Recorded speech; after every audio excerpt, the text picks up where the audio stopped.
This is OwlUp, where learning happens in minutes, not hours.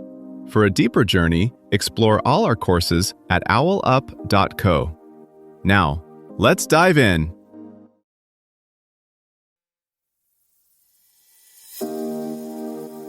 Welcome to Chapter 1 of our series, Blogging with Authority. In this episode, titled Defining Your Blogging Voice, we're going to explore how to uncover your unique writing style and ensure your personality shines through in your posts. So, let's dive in and find that authentic voice together. Most blogs don't fail because of weak ideas. They fail because they all sound the same. A marketer in Chicago, a designer in Berlin, a coach in Sydney, different lives, identical voice. Today we'll explore why sounding like yourself might be the most strategic move you make.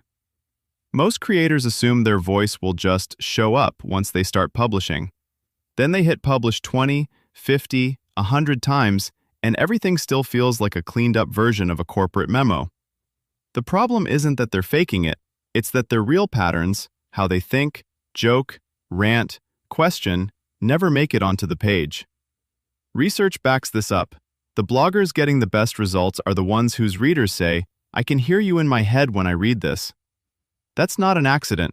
It's the result of deliberate choices about language, rhythm, and what you refuse to compromise on. In this episode, we'll treat your voice less like a mood and more like a system, something you can observe, codify, and then use as a filter for every post, guest article, and newsletter you publish online. So where does that "I can hear you in my head" effect actually come from? Not from copying your favorite blogger's quirks, and not from forcing jokes into every paragraph. It usually emerges at the intersection of three things: what you obsess over, what you'll argue about, and what you're unwilling to pretend you don't believe.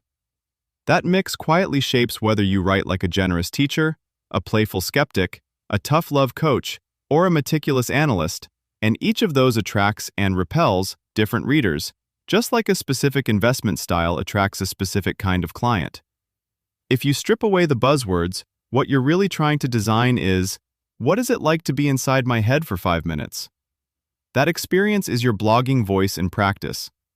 To make it usable, you need to stop treating it as a vibe and start treating it as a set of repeatable patterns you can actually see on the page. Start with your default stance toward the reader. Are you writing with them, to them, or at them? Writing with sounds like, "Let's walk through this together. Here's where I'd probably mess this up." Writing to sounds like, "Here's what you need to know. You'll want to avoid this." Writing at sounds like, "You're doing this wrong. No serious professional would." None of these are automatically better or worse, they just create different expectations. The danger is slipping between them unconsciously, which makes you feel trustworthy in one paragraph and weirdly condescending in the next. Pick the stance that fits your personality and goals, then stick to it unless you intentionally shift for effect. Next, look at how you handle uncertainty. Do you admit when the data is thin? Do you flag your guesses as guesses? A lot of authentic voices quietly die here because the writer starts sanding off their doubts to sound more authoritative. Paradoxically, clearly labeling your confidence level, "Here's the evidence, here's where I'm speculating," tends to make people trust you more, not less. Then there's your emotional range. Some writers live between mild curiosity and calm explanation. Others swing from rant to delight to dry aside. Neither is right or wrong, but readers feel it when you flatten out. If you're the kind of person who gets genuinely excited, or annoyed, or amused, a durable voice gives those reactions a consistent outlet instead of letting them leak out as random mood swings. Think of this as building a tiny style API for yourself. Specific, callable behaviors you can rely on. How you open, how you disagree, how you admit you were wrong. So every post feels like it came from the same mind, even as your topics and formats evolve. Consider how this looks in practice. A product designer might default to "with" by narrating tiny failures. "I shipped this feature and watched 82% of users ignore it. Here's the autopsy." The same case study, told by a no-nonsense consultant, might lean to, "If 80% of users miss your feature, your discovery process is broken. Fix it like this." A third writer, wired for sharp takes, might go at.